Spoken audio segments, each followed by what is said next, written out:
El Evangelio cambia. El Evangelio Cambia realidades. Cambia El circunstancias. Evangelio cambia. cambia las vidas Para bien. y para siempre. Para siempre. El Evangelio cambia la tristeza, y la convierte en gozo. cambia las Las familias. comunidades. Está cambiando nuestra El nación. Evangelio Está cambia. cambiando nuestra nación. La mayor experiencia del cambio para nuestra Venezuela. El cambio para nuestra Venezuela. El Evangelio cambia.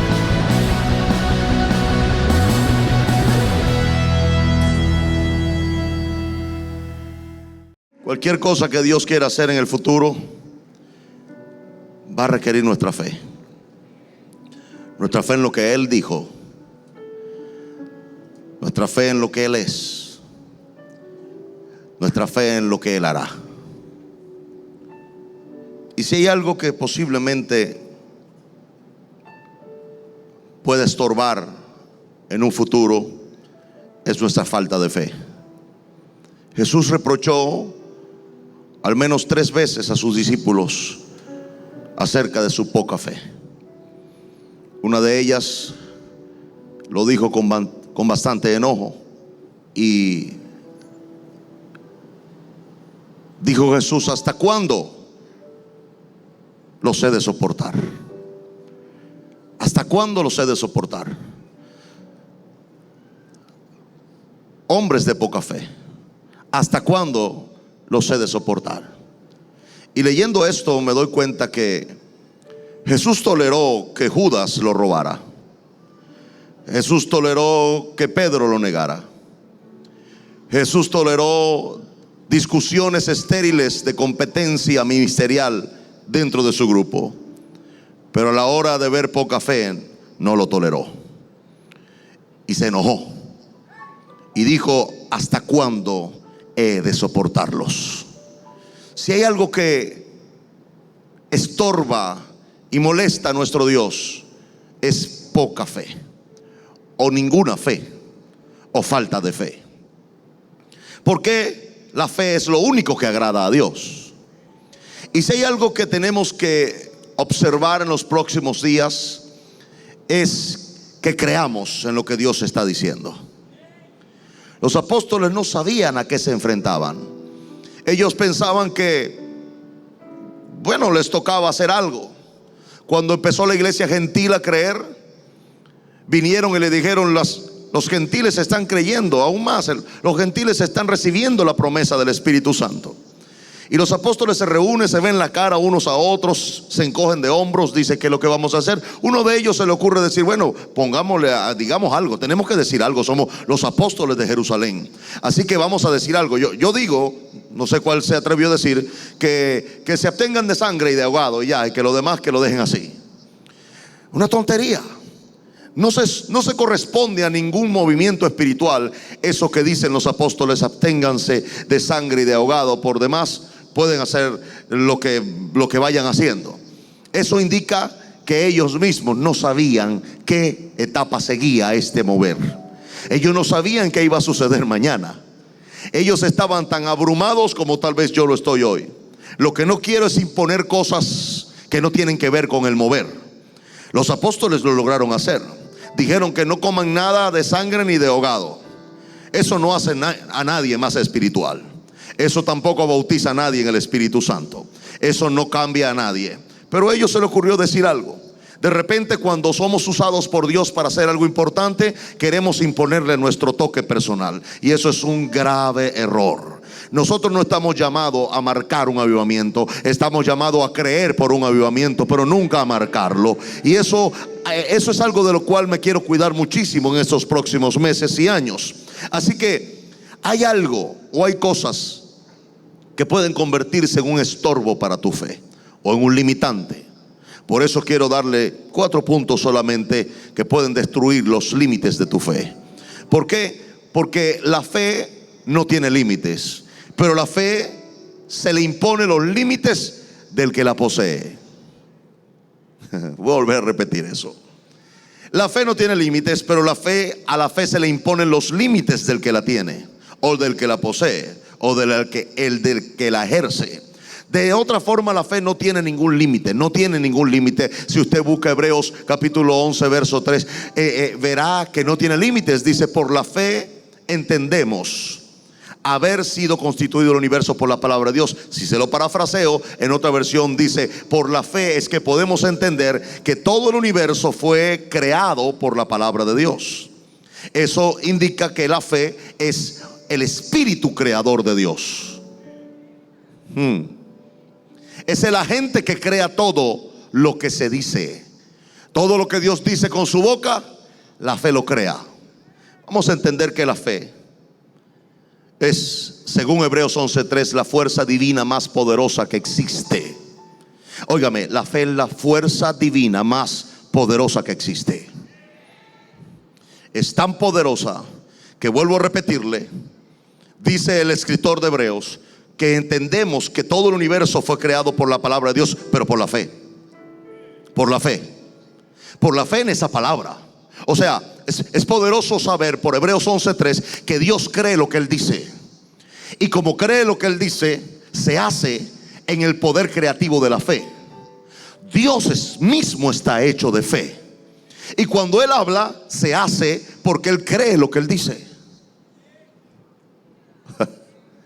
No me está entendiendo. ¿Usted piensa que cuando Dios habla, entonces se crea lo que Él habla? Sí, pero se crea porque Él lo cree. Si Dios no cree lo que Él dice, no se hace. Voy a volver a explicarle esto. Siento que la mayoría no capta esto. Dios mismo tiene que creer lo que Él dice. Porque si no cree lo que Él dice, las palabras que habla no tendrían el poder que tienen. Jesús no se manifiesta siendo lo que Él es, sin la palabra y sin la fe. Él es la palabra, pero la palabra no es palabra sin fe. Porque Hebreos 11:3 engloba ambas, fe y palabra. Indicando esto, que si usted no cree la palabra no tiene el poder que debe tener. Por eso algunos reciben sanidad y otros no. Por eso unos reciben milagros y otros no. Por eso unos logran cosas grandes para Dios y otros no. Siendo que se dijo la misma palabra, entonces ¿por qué la misma palabra no crea las mismas cosas para todos? Porque unos creen y otros no creen. Mi Biblia dice que a algunos no les aprovechó la palabra porque no la creyeron. La fe es la sustancia. La fe es la sustancia, la esencia espiritual de todo lo que se edifica en la tierra.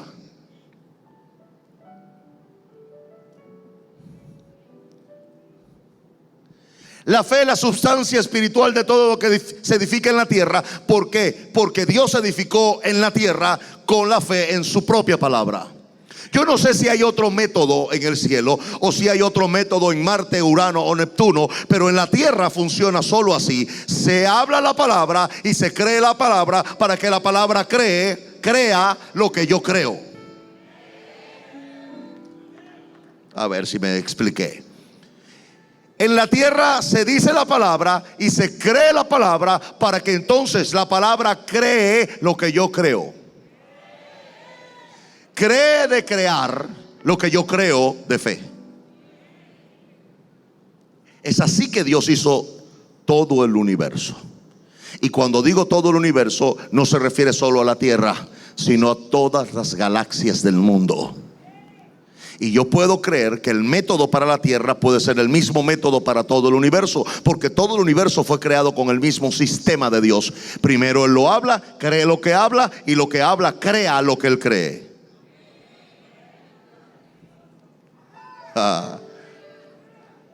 Si usted necesita un milagro, necesita creer lo que la palabra dice para que la palabra cree lo que usted creyó. ¿Cómo funciona esto? Creo que la visualización, o creo que la imaginación, o creo que el visionar tiene que ver con esto. De alguna manera, Dios ya sabía lo que estaba diciendo. ¿Por qué? Porque Dios lo veía en algún otro plano, pero lo veía. Lo veía porque al final el verso 3 dice que lo que se ve fue hecho de lo que no se veía. cuando usted empieza a visionar, empieza a sustituir imágenes de fracaso por imágenes de victoria. Y siempre va a funcionar igual. Cada vez que yo he necesitado creer por algo, necesito visionarlo, necesito verlo. Ahora, es más fácil ahora creer por lo que viene, porque ya creí por lo que está. Alguien está aquí, dice amén. Después que tú logras la primera hazaña de milagros por fe, los restantes no son tan difíciles como el primero. ¿Alguien dice amén a eso? Entonces, cuando yo estoy hablando de visionar, usted tiene que ver su milagro hecho. Yo dije, usted tiene que ver su milagro hecho. Lo único que me produce a mí seguridad y convicción de lo invisible es la fe.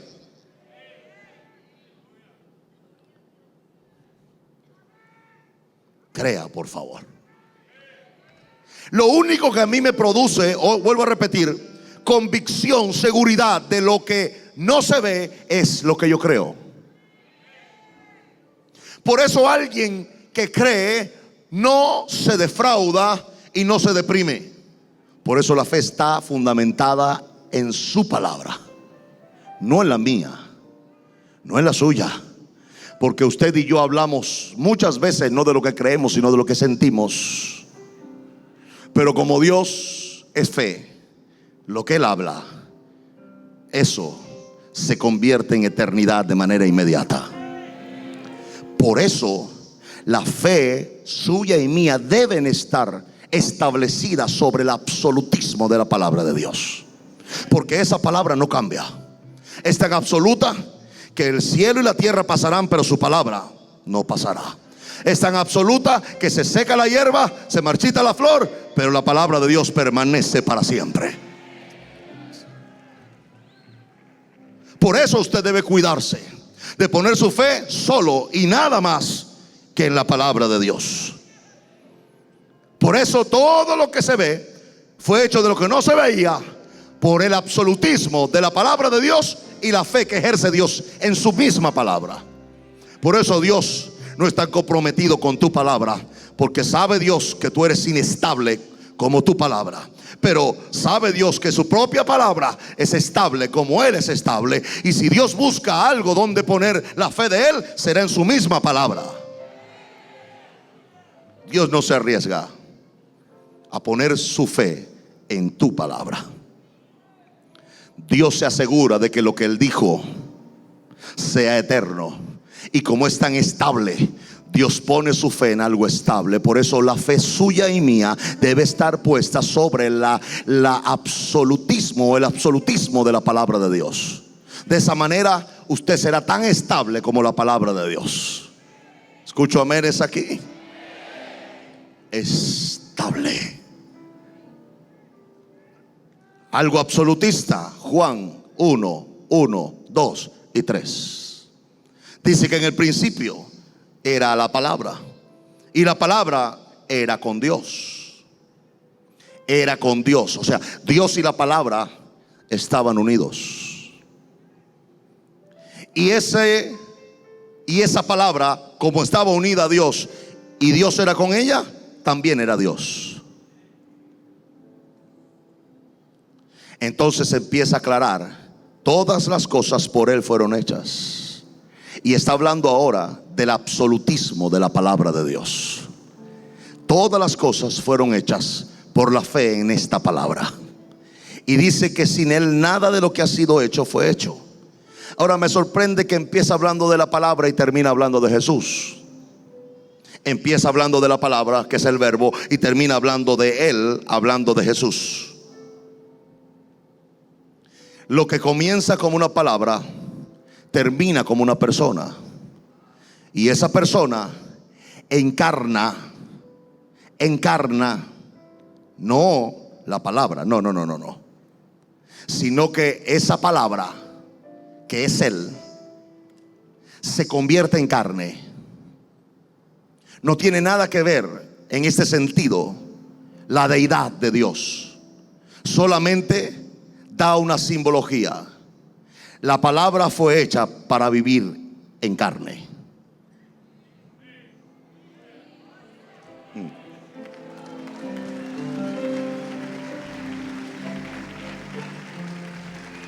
No sé por dónde pasó eso.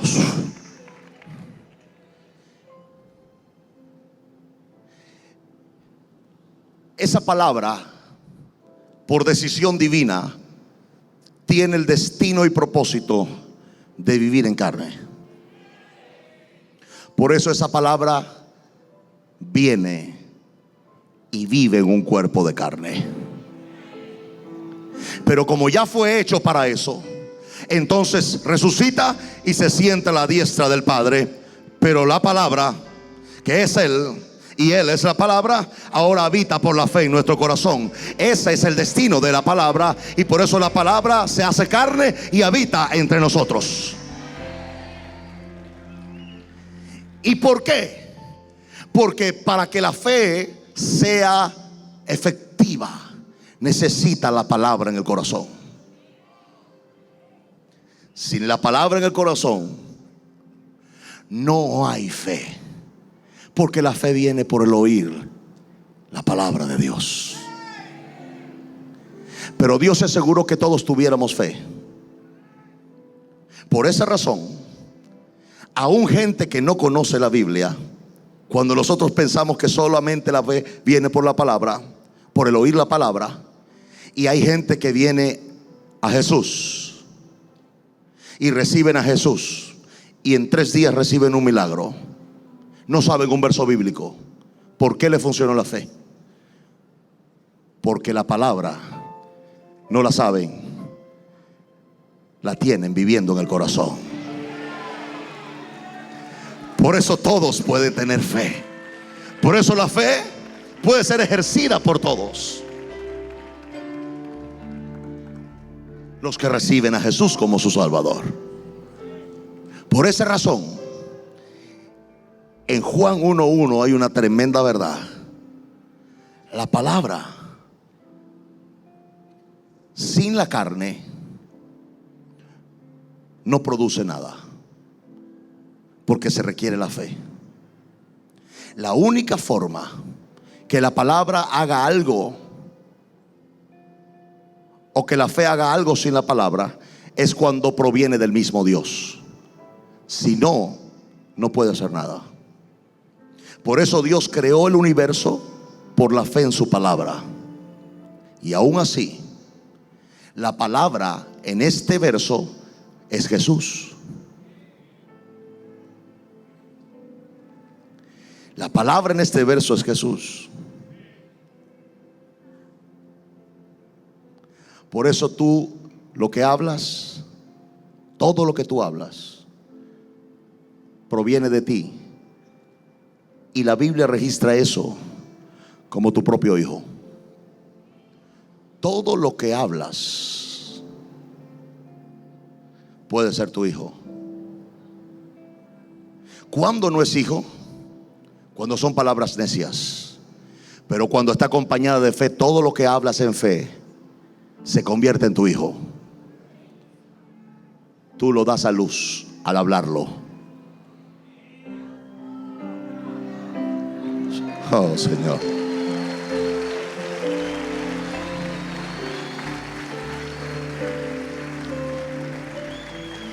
¿Dónde está eso claramente? En Génesis, verso 1, capítulo 1, verso 2. Y dijo Dios. Pero antes de eso hay algo. Está el Padre hablando, está el Espíritu Santo moviéndose sobre la faz de las aguas. Pero en Juan 1:1 dice que en el principio. ¿Cuál principio? El único principio es Génesis. En el principio. En el principio. ¿Está leyéndolo? Juan 1:1. En el principio. En el principio no es un tiempo. En el principio es un lugar.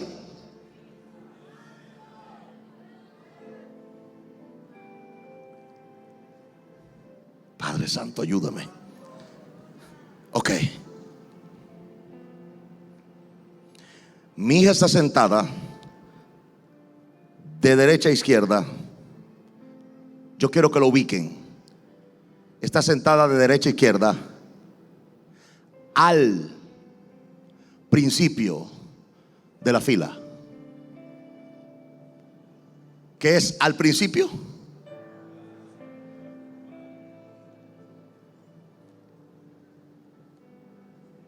Un inicio. Un inicio que puede dar una dirección. No es un lugar. Es un inicio que puede dar una dirección. Ahora, si yo digo, mi hija está sentada de derecha a izquierda al principio de la fila en la iglesia, eso es un lugar. Al es una dirección.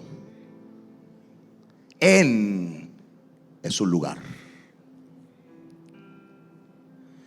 Si dijera al principio Dios creó, no supiéramos cuándo fue, porque se requiere una dirección exacta para saber a cuál principio se refiere. Pero no dice al principio porque no se refiere a un tiempo ni a una dirección. Dice en el principio porque se refiere a un lugar. Dios se paró en un lugar llamado el principio.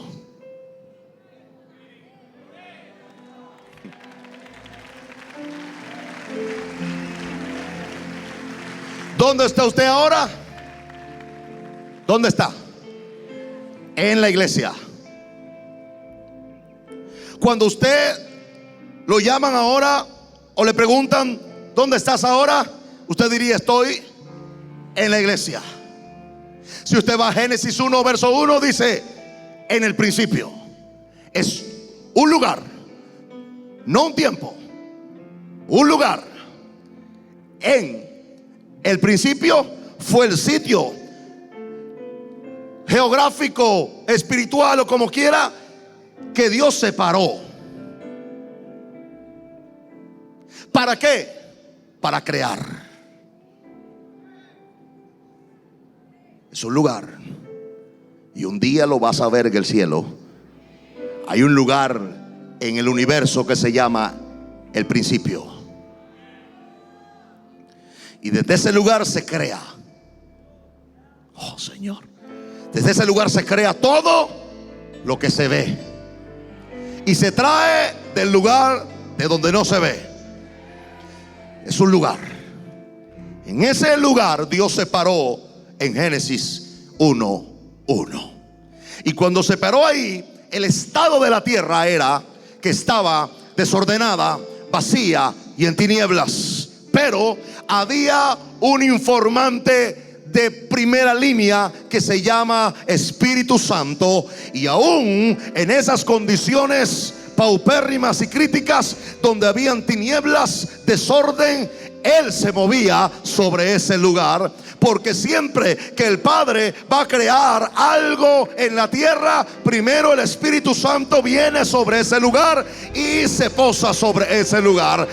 Indicando esto, que el Espíritu Santo es el láser rojo del cielo que se pone sobre el objetivo del Padre. Pero cuando el objetivo está decidido y el Espíritu Santo está señalando el lugar donde se va a hacer algo desde el cielo, el Padre vuelve al mismo lugar. Se llama el principio. Se para en el lugar que se llama el principio y vuelve a aparecer la Trinidad en juego. Una vez más el Padre habla. Y cuando Él habla, le dije, todo lo que Él habla es su propio Hijo. Todo lo que Él habla es su propio Hijo. Por eso dice Juan, en el principio era el verbo, la palabra, y la palabra era con Dios, estaba con Dios, y la palabra misma era Dios. Porque todo lo que Dios hablaba era Jesús. Cada vez que el Padre hablaba, Jesús salía por su boca. Y cuando Jesús salía por su boca, el Padre creía en el Hijo.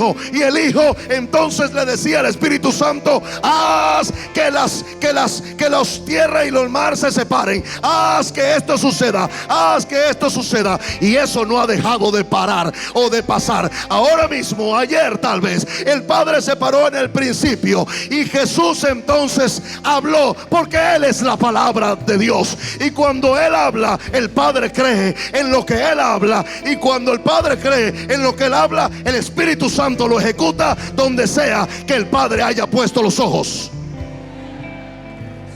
Para nosotros se llama milagro.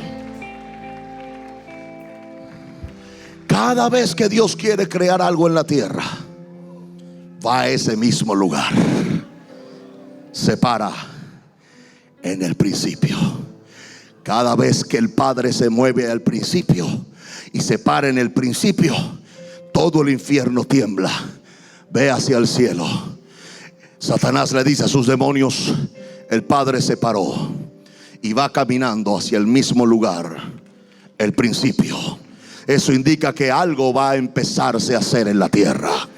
Cuando Él se para ahí, empieza a ejercer fe. Cuando el Padre va al lugar que se llama el principio, Él ejerce fe. Y cuando el Padre ejerce fe, tal vez cuando usted ejerce fe, un milagro le llega a usted. Pero cuando el Padre ejerce fe, todo el universo se conmueve, tiembla y se estremece, porque el creador de todo el universo se para en el principio. Y cuando se para en el principio, Jesús se une al Padre, y entonces el Padre habla. Y cuando el Padre habla, dice: hágase un avivamiento en Venezuela. Y Él lo cree cuando sale la palabra, y el Espíritu Santo que está volando sobre la faz de la tierra cae en una noche sobre miles de jóvenes, y empieza a ver algo que no había sucedido. El cielo se estremece, la tierra se estremece, el Padre se ha vuelto a parar en el principio. Y cuando eso ocurre, no hay nada que hacer. Satanás tiembla y dice: empezó ya, y no hay nada que lo detenga. Porque cuando tú ejerces fe, ocurre un milagro para ti. Pero cuando el Padre la ejerce, todo el universo tiembla ante sus palabras. Por eso dice mi Biblia que sus palabras son estruendo como de muchas aguas. Jesús.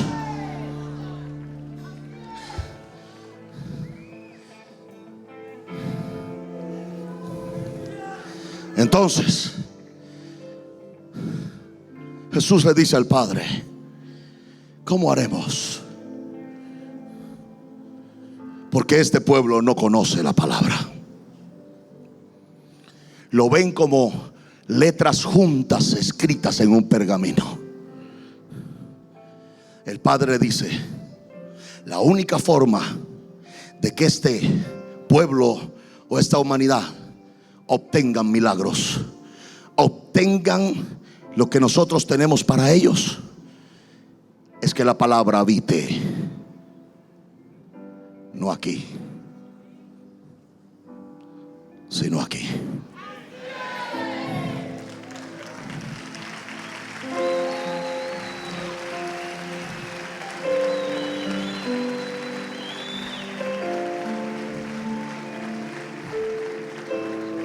Entonces se gesta el plan más brillante. Ve a la tierra, paga la deuda que satisfaga la justicia de nuestro reino.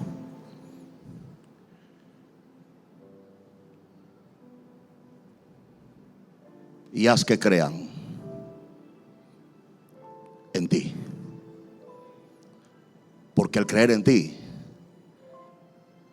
creerán en la palabra. Si alguien conoce la palabra y no se le revela la palabra, solamente la leyó. Pero cuando alguien recibe a Jesús como su Salvador, la palabra viene y se aloja en el corazón de esa persona.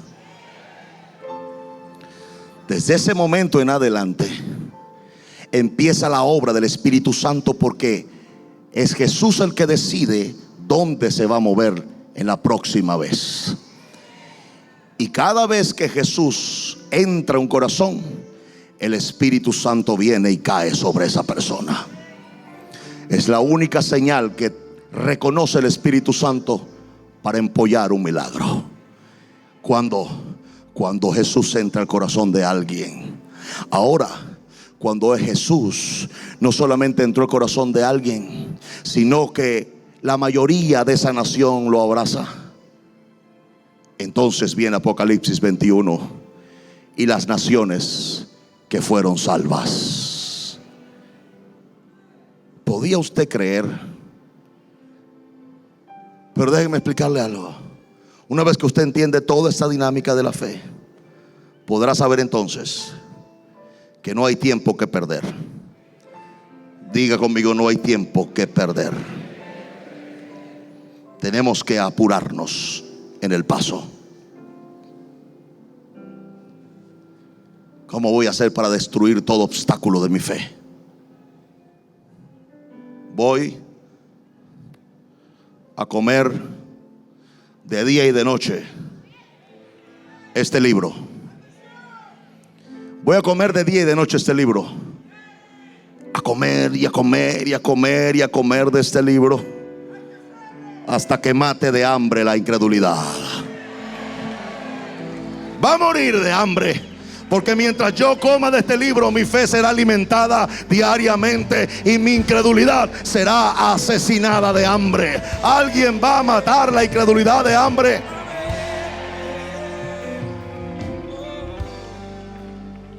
No le quedará otra a la incredulidad. Tendrá que morir de hambre lentamente, porque decidí solo alimentar mi fe todos los días con este libro hasta que muera de hambre. Cada una de mis dudas van a ir muriendo a diario. Cada mañana voy a barrer de mi corazón dudas muertas. Dudas muertas. ¿Qué voy a hacer para destruir cualquier limitante de mi fe?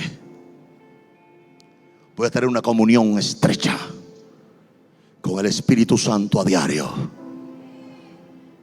cada día, para que Él mismo me diga dónde estoy estorbando la fe, y yo decididamente quitar cualquier limitante de incredulidad, apartarlo. Si algún limitante tiene un nombre y ese nombre corresponde con una persona cercana, lo siento mucho, también la pondré o lo pondré a un lado, porque nada puede estorbar tu fe. ¿Alguien entiende lo que estoy diciendo? No estoy hablando de dejar a nadie. Estoy hablando de tomar en cuenta nada de lo que las palabras incrédulas de un cercano puedan decirme. Es una decisión que tomo de corazón, que puede llegar a ser hasta determinante, tajante, posiblemente hasta ofensivo a veces. Pero Jesús nunca negoció eso. Cuando Pedro, muy animado, trató de conminarlo a que no muriese en la cruz, le dijo: apártate de mí, Satanás.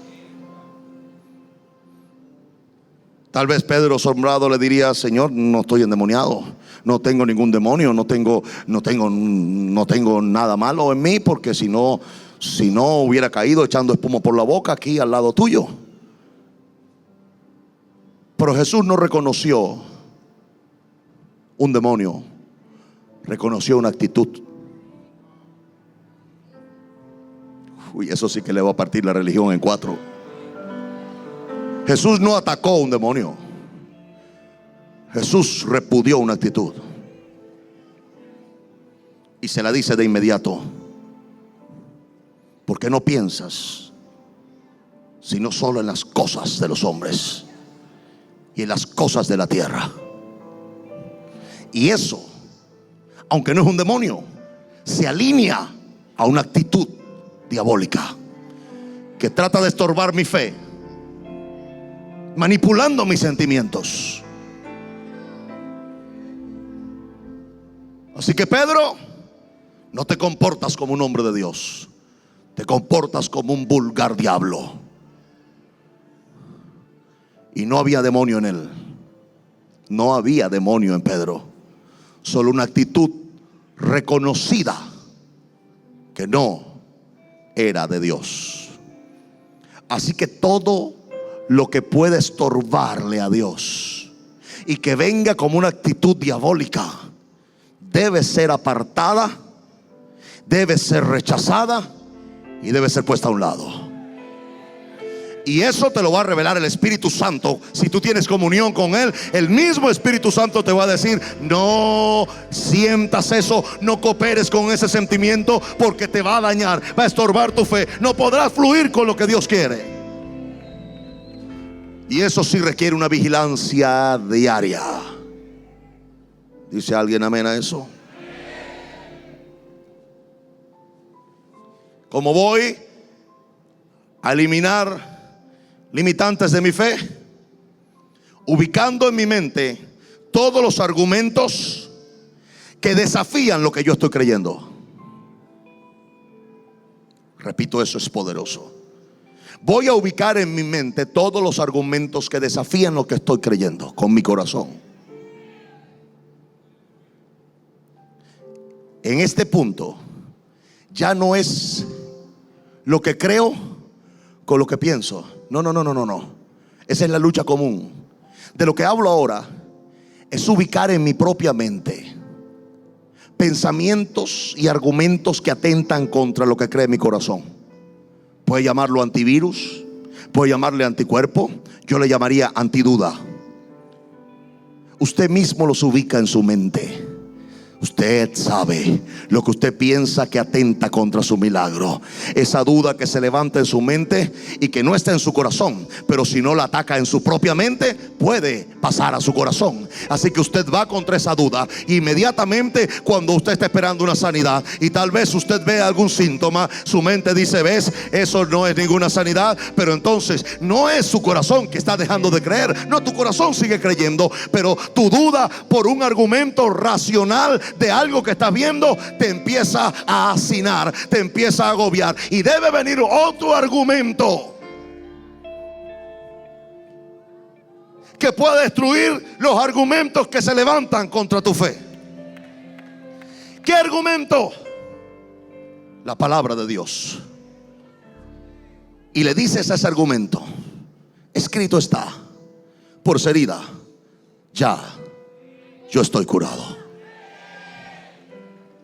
Pero es lo que estoy creyendo. No, es un argumento en tu mente que estás usando contra otro argumento de incredulidad. Es una lucha aquí para impedir que pase aquí. Si tú logras eliminar eso aquí, nunca perderás tu fe. Esa es la forma en que he llegado hasta acá, creyendo como loco.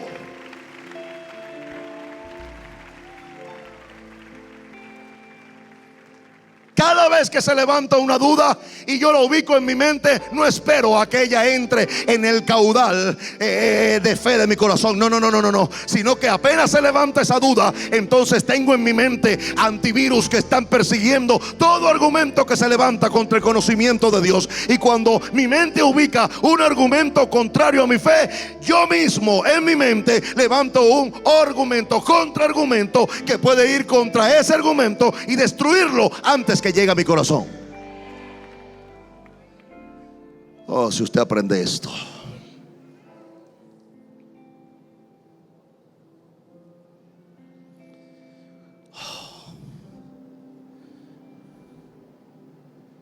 ¿Cómo yo quito límites a mi fe? Manteniendo la visión de Dios, que siempre va a ser más grande, va a ser enormemente grande y mucho más grande que mis posibilidades y que mis habilidades. ¿Por qué? Porque la grandeza de esa visión me hace, ¿cómo llamarlo?, languidecer, volverme fino y desvanecerme frente a la grandeza de esa visión. Tal era la visión para David, que dijo: ¿quién soy yo para que te acuerdes de mí? ¿Quién soy yo para que de mí tengas memoria? David lo vio tan grande que él se sintió tan pequeño que solo dijo: Señor, ¿quién soy yo? Por esa razón, David siempre se humillaba ante Dios. La única manera de mantenernos en una fe pura es con una humildad genuina. Una humildad que no es baja autoestima, no. Es un sentimiento de incapacidad absoluto cuando vemos semejante enorme gran visión. Y usted termina diciendo: ¿quién soy yo? Cuando no es así, se levanta el orgullo. Y en vez de decir ¿quién soy yo?, usted dice: debo ser yo. ¿Qué diferencia? Se parece la palabra, pero es muy diferente. Es muy diferente decir: Señor, ¿quién soy yo?, a decir: Señor, yo no sé, pero aquí si alguien tiene que hacer esto, debo ser yo. Eso no es fe. Eso es arrogancia, orgullo, vanagloria, ansias de fama. Pero cuando es fe, la característica va a ser la humildad. Y siempre la incapacidad definida, reconocida y aceptada delante de Dios, diciendo: Señor, ¿quién soy yo para que de mí tengas memoria? Oh, Señor. Finalmente, tu fe, si es fe verdadera, debe tener algunos tópicos. Lo primero que hace una fe real es arriesgar tu reputación. Lo que has construido según tu parámetro mental por años, arriesgarlo por lo que Dios dijo. Lo primero que se arriesga en un acto de fe es la reputación. ¿Sabe cómo? Jesús viene. Es la única vez que una sanidad no ocurre de inmediato. Y fue cuando aquel ciego es traído a Jesús, y Jesús hace algo único. No lo volvió a hacer otra vez, sino que agarra y le dice al ciego: ponte aquí. Se agacha, agarra barro, no sé si en el piso, no sé si en su mano, pero hizo algo fuera de lo común, un tanto grotesco tal vez, un tanto antihigiénico, pero es que a Jesús le gusta destrozar la religión en 4 pedazos. Oh, sí, mi Señor le gusta hacer eso. Y los judíos eran sumamente escrupulosos, tan escrupulosos que no se atrevían a comer si no se lavaban bien las manos.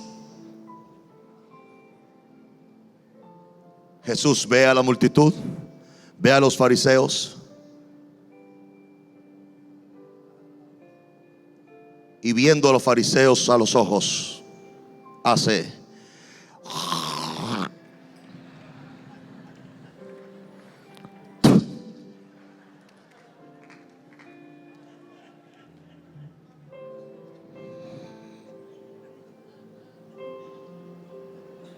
los está viendo. Los fariseos dicen: ¿qué está haciendo? Uno le dice: está mezclando la saliva con barro, con tierra, y se está haciendo una pasta espesa de un barro, pero no es agua sino saliva. Eco. Jesús agarra el barro, vuelve a ver los judíos, le da una vueltica. Los judíos hacen. Viene el ciego,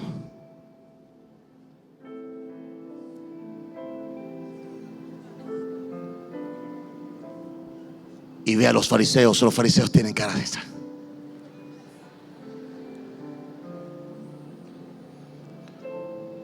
Algunas mujeres religiosas se tapan la boca.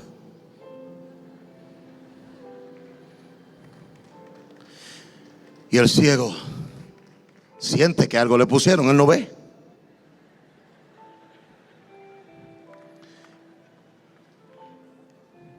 Yo le aseguro que si hubiera visto, no se sana.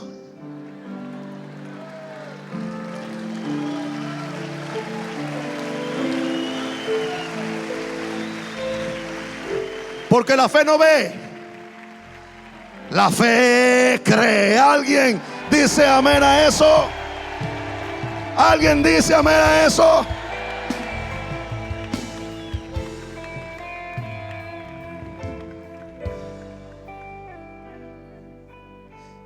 Jesús le dice: ve y lávate.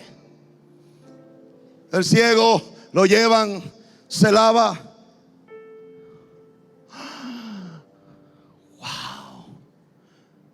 Jesús le dice: ¿ves? Sí, Señor, estoy viendo, no perfecto, porque veo hombres pero como árboles. Y es una cosa tan sencilla. Ya él había sido sano completamente. Jesús le dice: ciego, ya no eres ciego. Si estás viendo hombres como árboles, es que te lavaste mal. Vuélvete a lavar. Tal vez lo que te está pasando ya es el principio de tu milagro, pero en vez de estar buscando explicaciones, lávate bien los ojos de incredulidad para que veas que es un milagro lo que Dios está haciendo. ¿Alguien cree eso conmigo?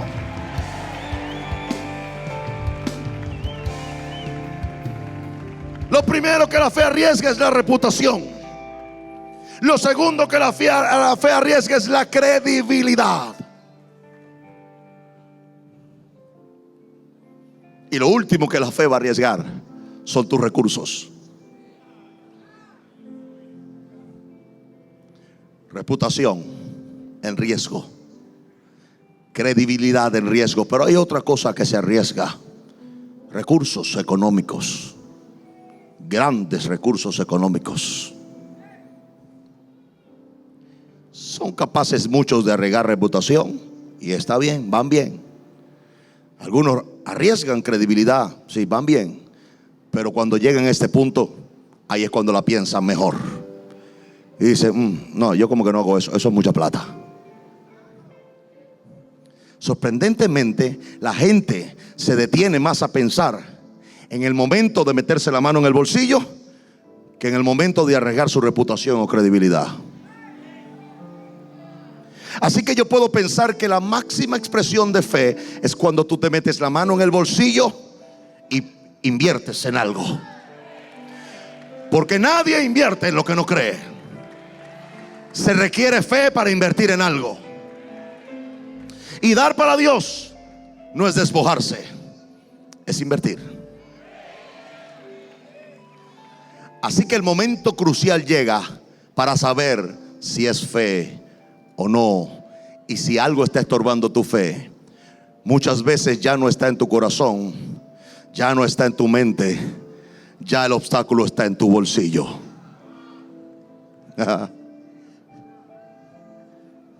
Porque ahí empieza la mente a decirte: ¿qué puedes hacer tú con todo ese dinero? ¿Para qué arriesgar tanto dinero en algo que no sé si va a funcionar? Y si no es lo que Dios quiere, y si no es lo que Dios dijo, y si lo dijo pero yo no lo oí bien, y si lo oí pero tal vez no era exactamente lo que Dios quiso. Yo creo que esto es mucho dinero. Yo creo que es mejor que ore mejor, ore más, espere más tiempo, y entonces, bueno, más adelante lo hago. Y pierdes el tiempo de tu visitación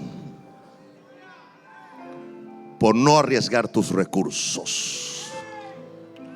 Porque quien tiene fe en lo que Dios dijo está dispuesto a arriesgar aún sus propios recursos para ver la voluntad de Dios manifestada en la tierra y ser parte de lo que Dios ha dicho que haría. ¿Alguien dice amén a eso? Estamos llamados a hacer historia por la fe en el mundo, en este país, porque el tiempo de Dios ha llegado. Le puedo decir: ¿y qué más digo? Porque el tiempo me faltaría ya para hablarles de Gedeón, de Barak, de Sansón, de Yefté, de David, así como de Samuel y de los profetas, que por fe conquistaron reinos, hicieron justicia, alcanzaron promesa.